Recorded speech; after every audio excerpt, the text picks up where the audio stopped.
Lecture du livre du prophète Isaïe. Debout, Jérusalem resplendit. Elle est venue, ta lumière, et la gloire du Seigneur s'est levée sur toi. Voici que les ténèbres couvrent la terre, et la nuée obscure couvre les peuples. Mais sur toi se lève le Seigneur, sur toi sa gloire apparaît. Les nations marcheront vers ta lumière, et les rois vers la clarté de ton aurore. Lève les yeux alentour et regarde. Tous, ils se rassemblent, ils viennent vers toi. Tes fils reviennent de loin et tes filles sont portées sur la hanche. Alors tu verras, tu seras radieuse, ton cœur frémira et se dilatera. Les trésors d'au-delà des mers afflueront vers toi. Vers toi viendront les richesses des nations. En grand nombre, des chameaux t'envahiront, de jeunes chameaux de Madian et d'Épha. Tous les gens de Saba viendront, apportant l'or et l'encens. Ils annonceront les exploits du Seigneur. Vous avez remarqué toutes les expressions de lumière tout au long de ce passage. Resplendit, elle est venue ta lumière. La gloire du rayonnement du Seigneur s'est levée sur toi, comme le soleil se lève. Sur toi se lève le Seigneur, et sa gloire brille sur toi. La lumière, la clarté de ton aurore, tu seras radieuse. On peut en déduire tout de suite que l'humeur générale était plutôt sombre. Je ne dis pas que les prophètes cultivent le paradoxe, non, ils cultivent l'espérance. Et alors pourquoi l'humeur générale était-elle sombre, pour commencer? Et ensuite, quel argument le prophète va-t-il avancer pour inviter son peuple à l'espérance? Pour ce qui est de l'humeur, je vous rappelle le contexte. Ce texte fait partie des derniers chapitres du livre d'Isaïe. Nous sommes dans les années 525 à 520 avant Jésus-Christ, c'est-à-dire entre 15 et 20 ans après le retour de l'exil à Babylone. Les déportés sont rentrés au pays et on a cru que le bonheur allait s'installer. Et en réalité, ce fameux retour tant espéré n'a pas répondu à toutes les attentes. D'abord, il y avait ceux qui étaient restés au pays et qui avaient vécu la période de guerre et d'occupation.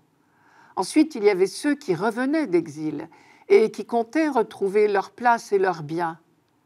Mais si l'exil a duré 50 ans, cela veut dire que ceux qui sont partis sont morts là-bas, et ceux qui revenaient étaient leurs enfants ou leurs petits-enfants.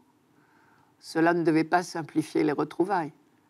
D'autant plus que ceux qui rentraient ne pouvaient certainement pas prétendre récupérer l'héritage de leurs parents. Les biens des absents, des exilés, ont été occupés. En 50 ans, c'est inévitable. Enfin, il y avait tous les étrangers qui s'étaient installés dans la ville de Jérusalem et dans tout le pays, à la faveur de ce bouleversement, et qui y avaient introduit d'autres coutumes, d'autres religions. Tout ce monde n'était pas fait pour vivre ensemble.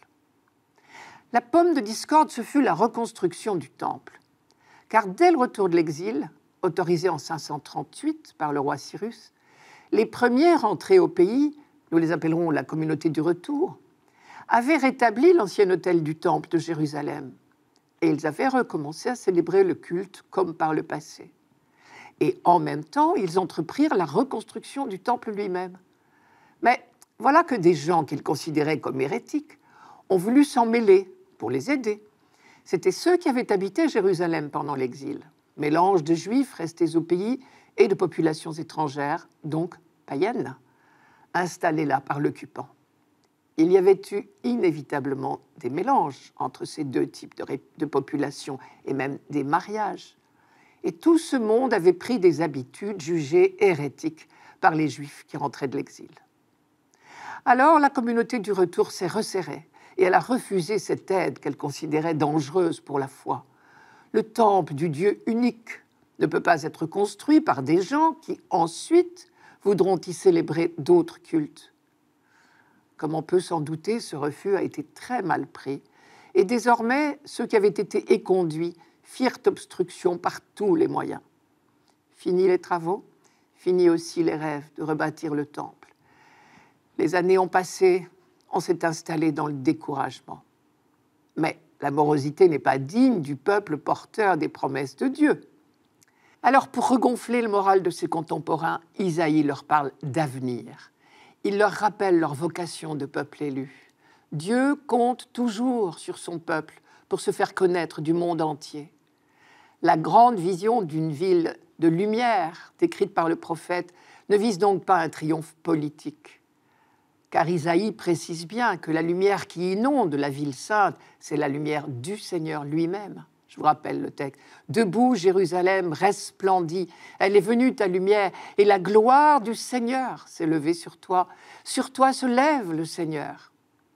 Le triomphe qui est entrevu ici est celui de Dieu et de l'humanité, qui sera un jour enfin réunie dans une harmonie parfaite dans la cité sainte.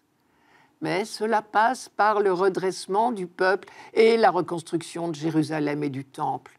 Car Jérusalem est la ville sainte, la ville choisie par Dieu pour y faire demeurer le signe de sa présence. Et c'est parce que Dieu lui-même s'est engagé envers le roi Salomon en décidant « Ici sera mon nom », que le prophète Isaïe, des siècles plus tard, peut oser dire à ses contemporains « Debout, Jérusalem resplendit ». Et la ville sainte, où convergeront à nouveau chaque année les pèlerinages des croyants, devient aux yeux du prophète l'image du rassemblement des croyants du monde entier à la fin de l'histoire de l'humanité. Une fois de plus, le prophète nous donne l'exemple. Quand on est croyant, le découragement n'a jamais le dernier mot. La lucidité ne parvient jamais à étouffer l'espérance.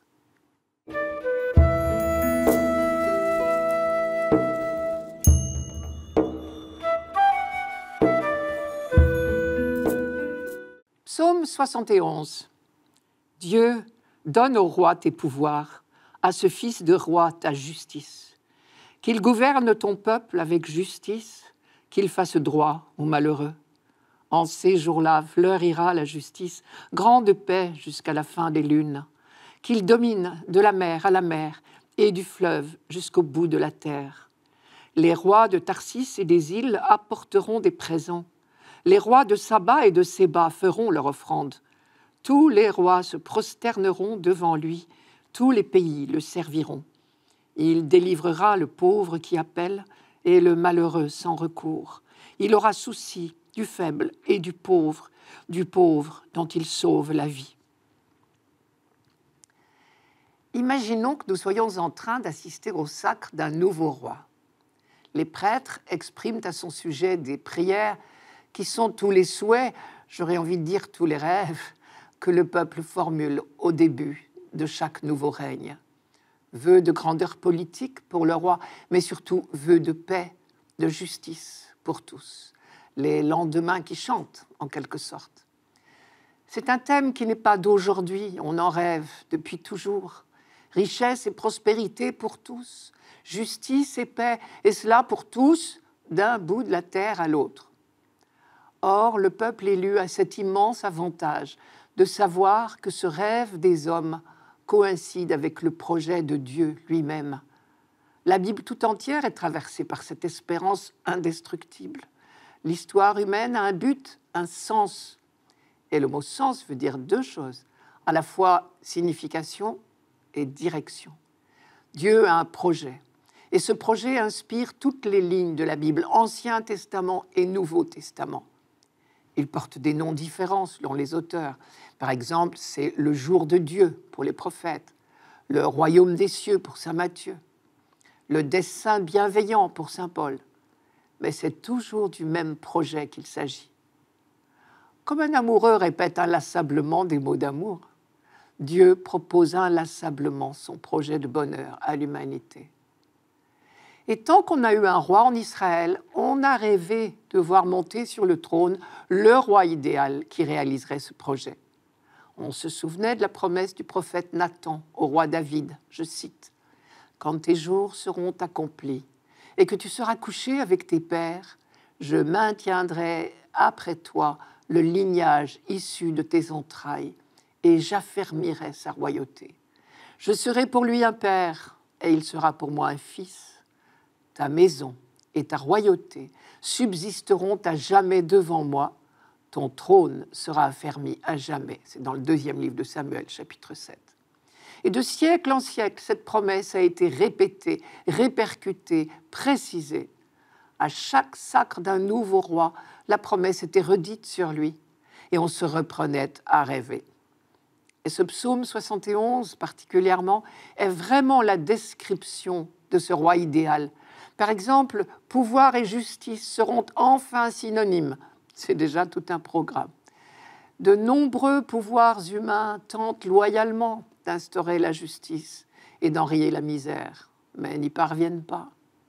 Ailleurs, malheureusement, pouvoir rime parfois avec avantages de toutes sortes et autres passe-droits, parce que nous ne sommes que des hommes. En Dieu seul le pouvoir n'est qu'amour. Notre psaume le sait bien, puisqu'il précise « Dieu donne au roi tes pouvoirs, à ce fils de roi ta justice ». Et alors, puisque notre roi disposera de la puissance même de Dieu, une puissance qui n'est qu'amour et justice, il n'y aura plus de malheureux dans son royaume. En ces jours-là fleurira la justice, grande paix jusqu'à la fin des lunes. Il délivrera le pauvre qui appelle et le malheureux sans recours. Ce roi-là, on voudrait bien qu'il règne sur toute la planète. C'est de bon cœur qu'on lui souhaite un royaume sans limite de temps ou d'espace, qu'il règne jusqu'à la fin des lunes, qu'il domine de la mer à la mer et du fleuve jusqu'aux extrémités de la terre. Pour l'instant, quand on chante ce psaume, les extrémités du monde connu, ce sont l'Arabie et l'Égypte. Et c'est pourquoi on cite les rois de Saba et de Séba. Saba, c'est au sud de l'Arabie. Séba, c'est au sud de l'Égypte. Quant à Tarsis, c'est un pays mythique qui veut dire le bout du monde. Depuis David, on attendait donc, et le peuple juif attend toujours. Et il faut bien reconnaître que le règne idéal n'a pas encore vu le jour sur notre terre. On finirait presque par croire que ce n'est qu'une utopie. Mais les croyants savent qu'il ne s'agit pas d'une utopie. Il s'agit d'une promesse de Dieu, donc d'une certitude. Et la Bible tout entière est traversée par cette certitude, cette espérance invincible. Le projet de Dieu se réalisera. Nous avançons lentement, mais sûrement vers lui. C'est le miracle de la foi. Devant cette promesse à chaque fois déçue, il y a deux attitudes possibles. Le non-croyant dit « Je vous l'avais bien dit, cela n'arrivera jamais ». Mais le croyant affirme résolument « Patience, puisque Dieu l'a promis, il ne saurait se rejeter lui-même, comme dit saint Paul. » Et lorsque la dynastie de David s'est éteinte, on a continué à espérer quand même. Un jour viendra ce roi idéal qu'on appelle le Messie, parce qu'il sera rempli de l'Esprit Saint. C'est ce Messie que les croyants appellent de tous leurs vœux lorsqu'ils chantent les psaumes au temple de Jérusalem, et en particulier ce psaume 71. Aujourd'hui encore, le peuple juif chante ce psaume dans l'attente du roi Messie. Nous, chrétiens, nous l'appliquons à Jésus-Christ. Et il nous semble que les mages venus d'Orient ont commencé à réaliser la promesse. Les rois de Tarsis et des îles apporteront des présents. Les rois de Saba et de Séba feront leur offrande. Tous les rois se prosterneront devant lui. Tous les pays le serviront.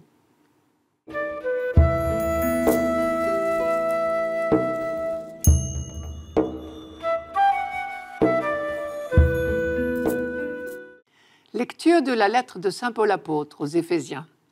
Frères, vous avez appris, je pense, en quoi consiste la grâce que Dieu m'a donnée pour vous. Par révélation, il m'a fait connaître le mystère.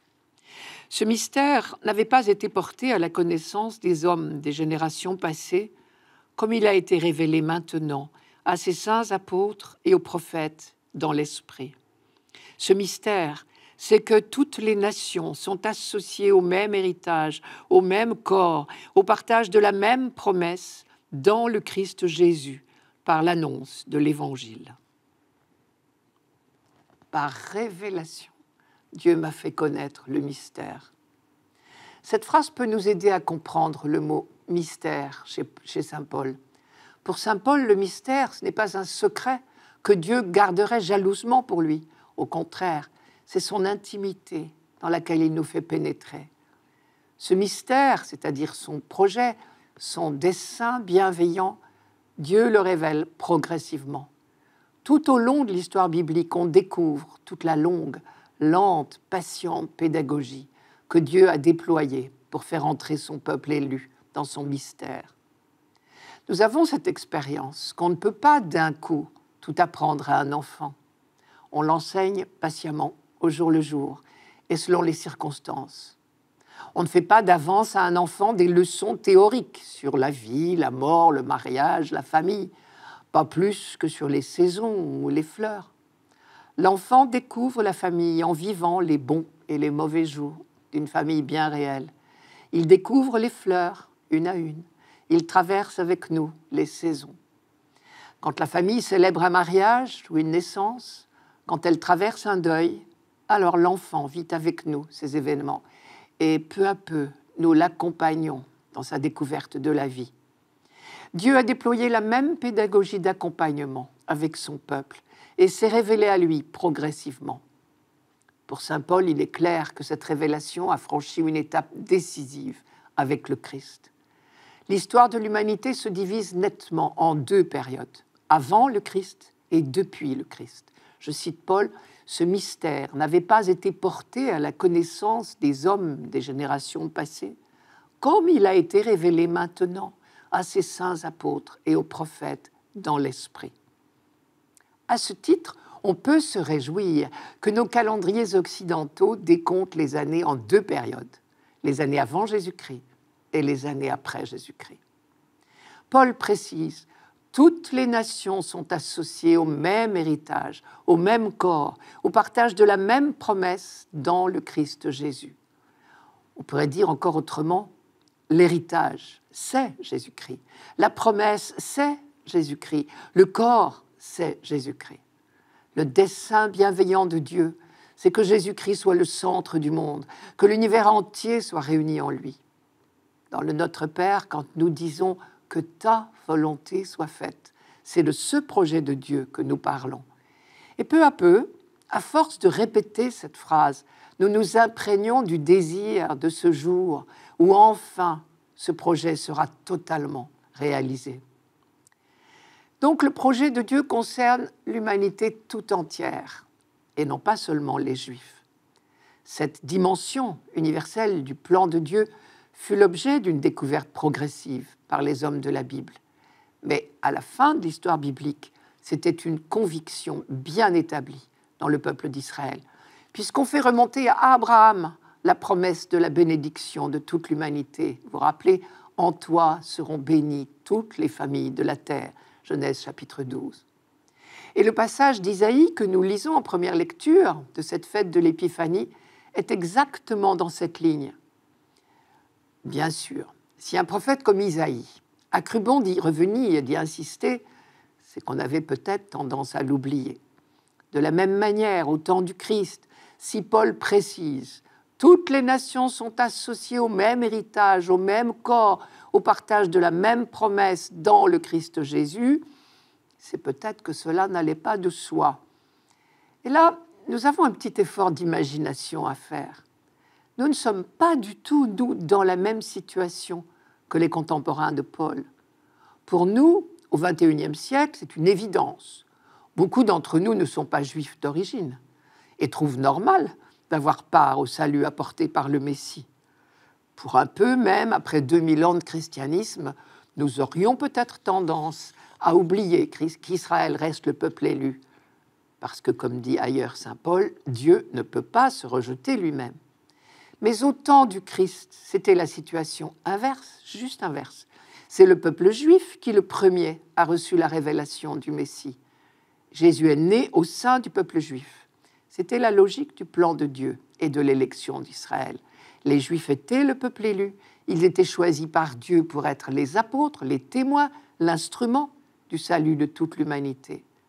Et on sait que les Juifs devenus chrétiens ont eu parfois du mal à tolérer l'admission d'anciens païens dans leur communauté. Saint Paul vient leur dire « Attention, les païens désormais peuvent aussi être des apôtres et des témoins du salut. » Au fait, je remarque que Matthieu, dans l'évangile de la visite des mages, qui est lieu également pour l'Épiphanie, nous dit exactement la même chose. Les derniers mots de ce texte résonnent comme un appel. Toutes les nations sont associées au même héritage, au même corps, au partage de la même promesse dans le Christ Jésus par l'annonce de l'Évangile. Si je comprends bien, Dieu attend notre collaboration à son dessein bienveillant. Les mages ont aperçu une étoile pour laquelle ils se sont mis en route.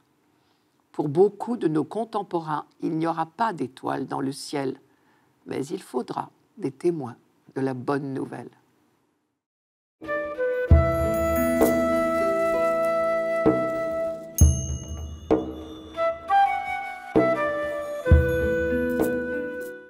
Évangile de Jésus-Christ selon saint Matthieu. Jésus était né à Bethléem en Judée, au temps du roi Hérode le Grand. Or, voici que des mages venus d'Orient arrivèrent à Jérusalem et demandèrent « Où est le roi des Juifs qui vient de naître ? Nous avons vu son étoile à l'Orient et nous sommes venus nous prosterner devant lui. » En apprenant cela, le roi Hérode fut bouleversé et tout Jérusalem avec lui. Il réunit tous les grands prêtres et les scribes du peuple pour leur demander où devait naître le Christ. Ils lui répondirent « À Bethléem en Judée, car voici ce qui est écrit par le prophète. Et toi, Bethléem, terre de Juda, tu n'es certes pas le dernier parmi les chefs-lieux de Juda, car de toi sortira un chef qui sera le berger de mon peuple Israël. » Alors Hérode convoqua les mages en secret pour leur faire préciser à quelle date l'étoile était apparue. Puis il les envoya à Bethléem en leur disant « Allez vous renseigner avec précision sur l'enfant, et quand vous l'aurez trouvé, venez me l'annoncer, pour que j'aille moi aussi me prosterner devant lui. » Après avoir entendu le roi, ils partirent. Et voici que l'étoile qu'ils avaient vue à l'Orient les précédait, jusqu'à ce qu'elle vienne s'arrêter au-dessus de l'endroit où se trouvait l'enfant. Quand ils virent l'étoile, ils se réjouirent d'une très grande joie. Ils entrèrent dans la maison, ils virent l'enfant avec Marie, sa mère, et tombant à ses pieds, ils se prosternèrent devant lui.